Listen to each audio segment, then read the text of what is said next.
Okay, so today we're going to look at a particular example of imperialism. Um, it's an example of the British in India, and it's really a story of how the British took control, how the Indians tried to resist, and how the British actually justified their presence in India. First of all, let's look at what India actually is. To the British, India was really, really attractive. First of all, India basically was its own continent for millions of years ago, and over time it has slowly drifted into and slowly under the Eurasian plate. So the Indian plate is currently like moving underneath the continent of Asia. And what that's done is it's created these gigantic mountain ranges known as the Himalayas, and they're the highest mountain ranges on Earth.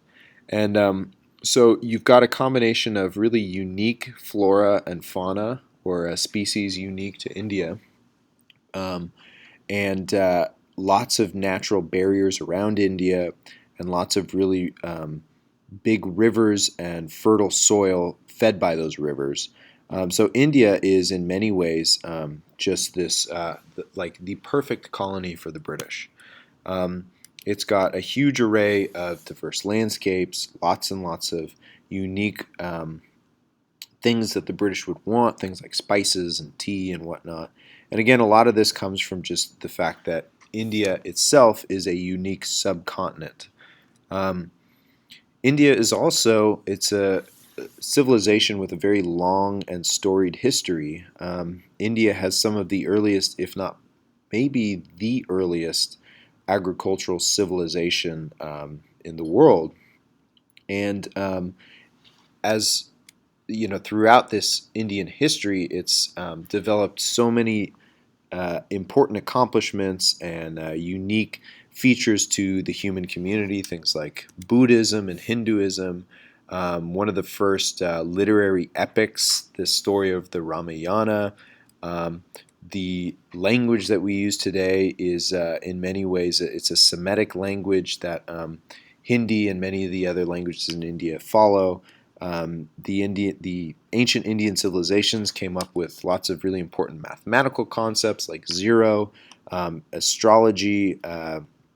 There's things like chess are things that the Indians came up with, um, and maybe the best representation of how complex Indian society had become developing where it was is the caste system.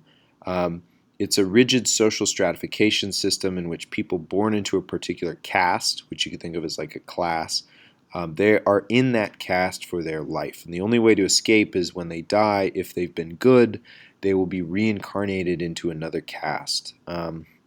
Today we might think of this as pretty harsh, but for the really what it is it's a representation of just how unique and complex Indian society had become without somebody like the British coming in and messing it all up.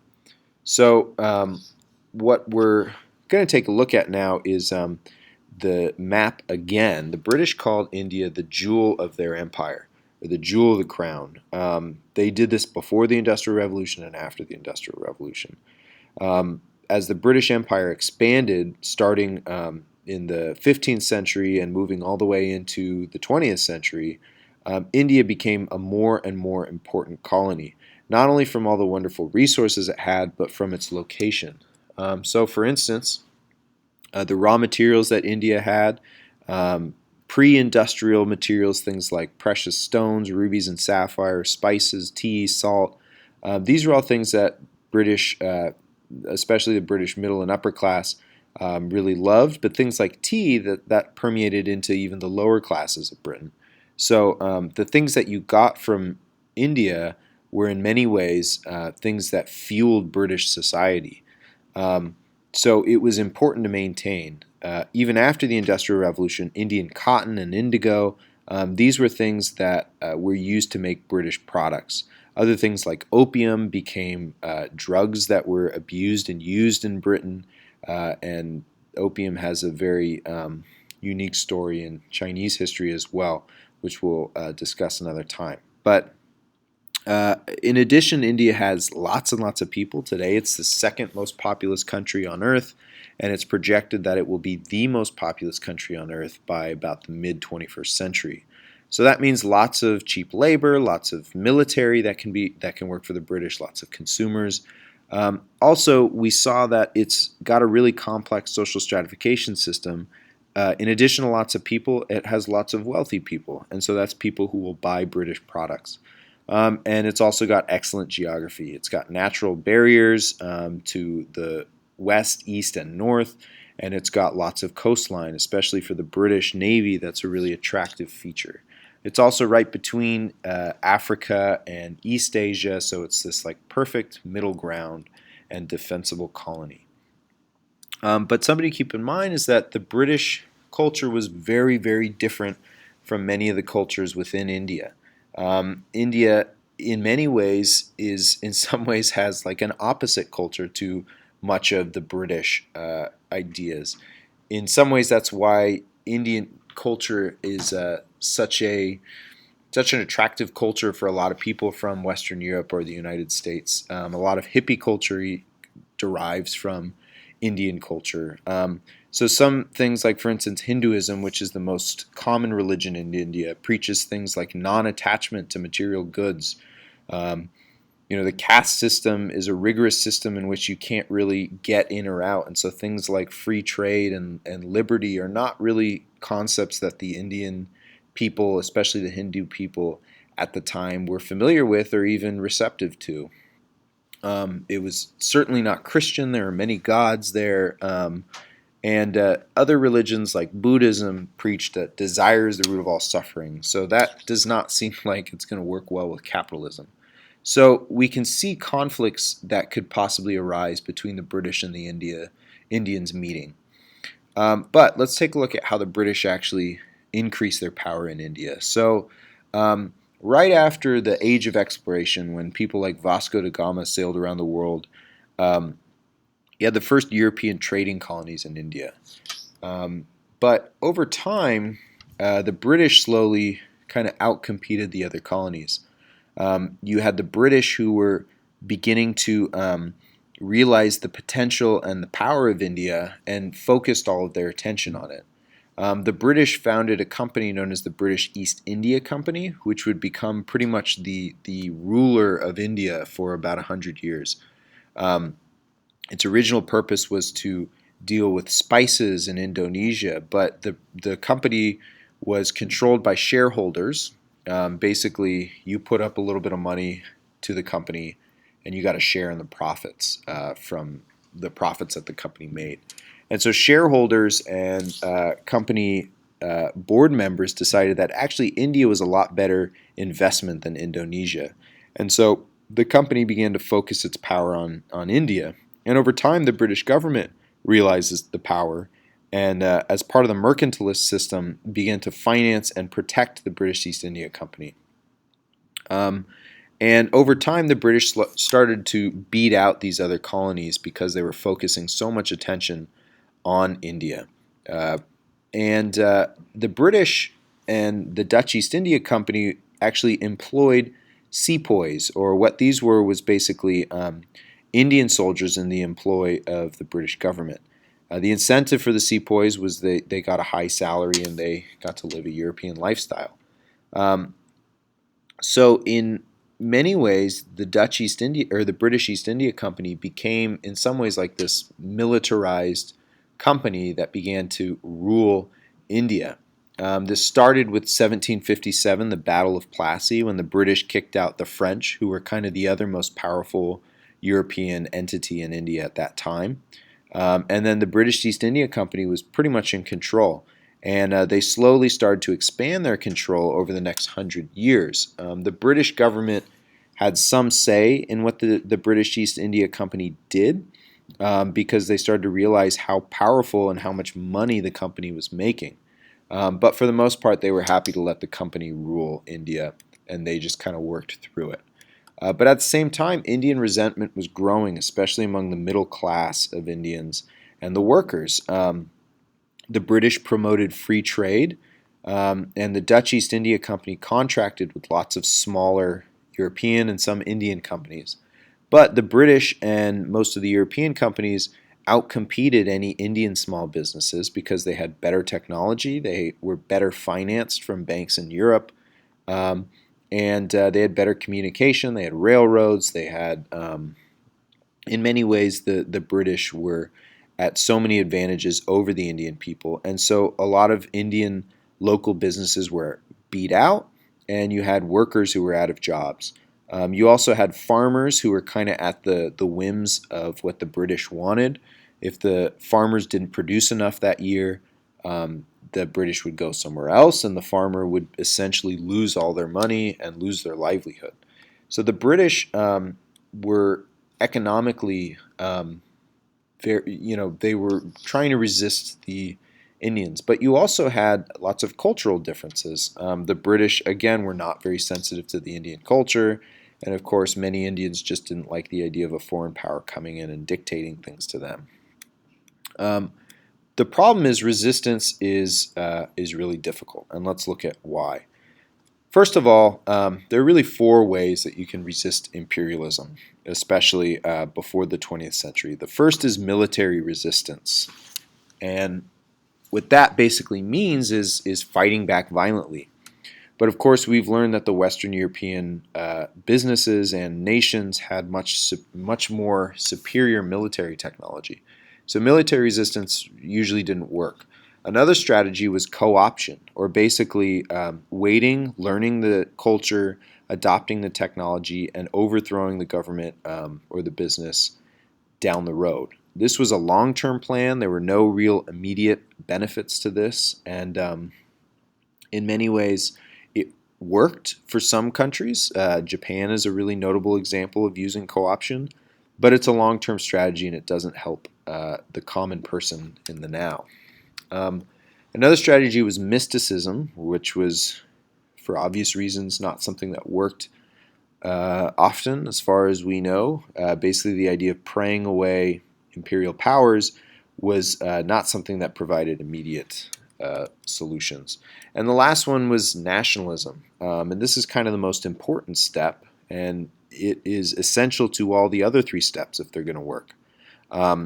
It's cut off here, but it says mass organization and communication among people, often with different languages and religions. And no matter which of these other steps you take, likely it won't work unless you have mass organization, often across cultures and languages. The problem is India is so diverse. So here's a map of the British Empire in India. In red, you have provinces that were directly ruled by India. Then you have, for instance, varying degrees of provinces that either are working with the British government or are friendly to the British government. So, for lack of a better word, everything in color was ruled by the British. But as you can see here, these are all the different languages that are part of India. So India is not a unified culture. It doesn't even have a unified language. Today, India has something like 23 national languages. Hindi and English are the most widely spoken, English because the British brought it. But you have things like Tamil and Urdu and Gujarati. So you have all these different kinds of languages that are not, they're certainly not unified. And so communicating across the country is obviously very difficult. You also have lots of different religions. Some of these religions are in some ways at odds with one another. Muslims and Hindus and Buddhists often lived peacefully with one another, but still you have cultural differences that have to be overcome. You also have different areas that have more or less of that religion. So for instance, you have Muslims, or Mohammedans as the British called them, that were really heavily concentrated in the northwest, but not so much in the northeast. And so it's difficult to consider one part of the country Muslim or one part of the country Hindu.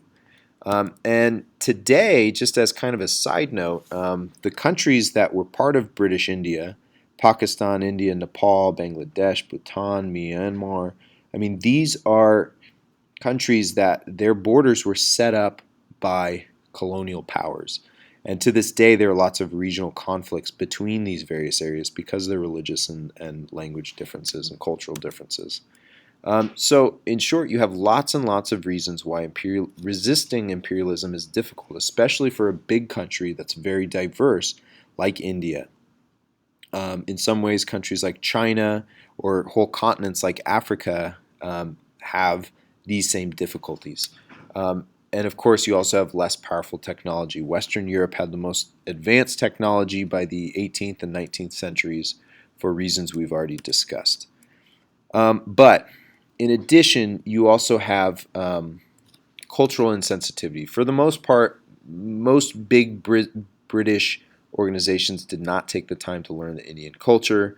That would lead to conflict, and the Sepoy Mutiny or the Indian Rebellion or the Sepoy Rebellion, whatever you want to call it, it's a good example of this. And so I want you to pause for a second and watch the 2-minute video on Schoology about the Sepoy Rebellion.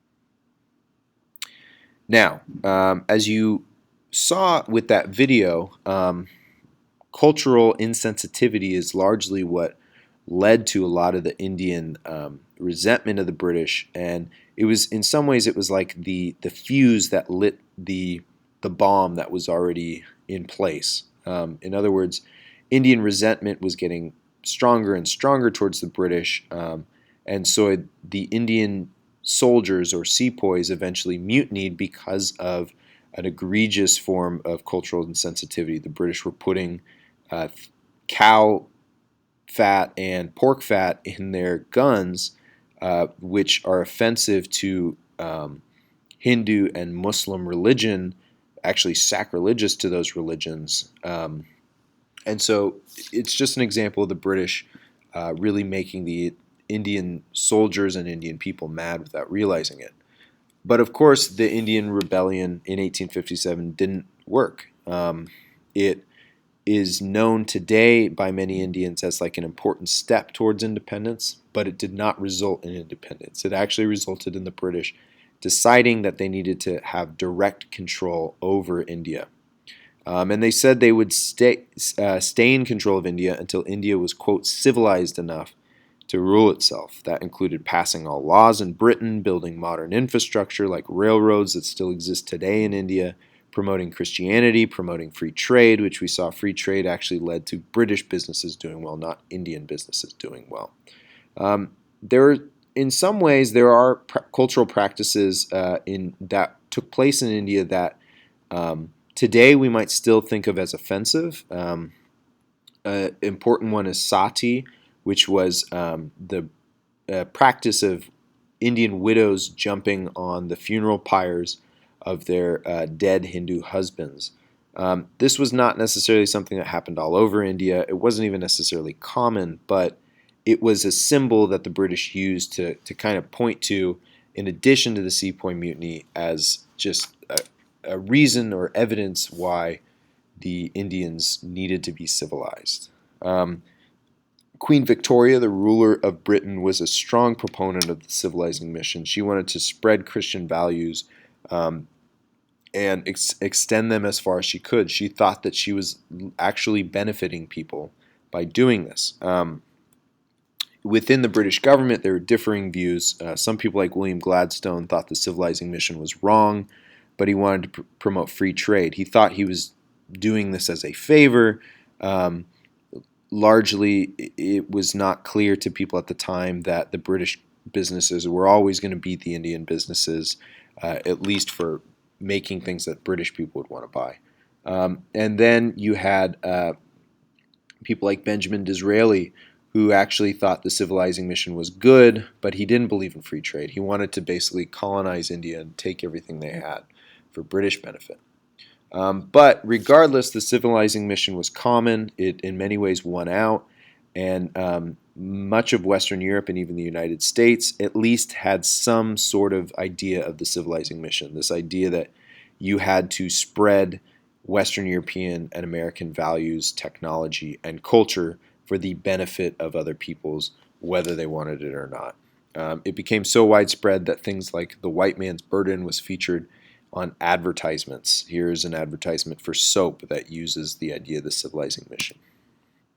So, in short, the justifications for imperialism here were things like promoting free trade and Christianity and technology. This, of course, assumes that the European way of doing things is better than the indigenous way, which is, as we know, usually not true, especially if that indigenous way evolved with the landscape and with the people. It's also an example of social Darwinism, or the idea that one group of people is more advanced or more fit than another group of people. It's essentially a form of racism in which you're judging a group of people based on what you perceive to be their physical and cultural differences. And it's a tool. It's a tool that's used by the ruling power. And in many ways, racism is a tool used by the people in power to suppress the people who are not in power. It's an artificial construction. It's a tool that's used for consolidating power. So these justifications, in some ways, make Europeans feel better about themselves. It, in other ways, convinces other Europeans that what they're doing is right and just, but it falls on deaf ears to the indigenous people. And as we've learned, it didn't even benefit most most Indian businesses. Yes, there are Indian railroads today. Yes, there's an education system that is closely modeled after the British education system, but it's hard to argue that the British helped the average Indian, at least while the Indians were under British rule. And that's all for today. The British are going to maintain control over India up until after World War II in the 20th century, and we'll discuss at another time how the British are actually defeated by the Indians. And I'll give you a hint. It is a combination of those four factors that we looked at before. That's it.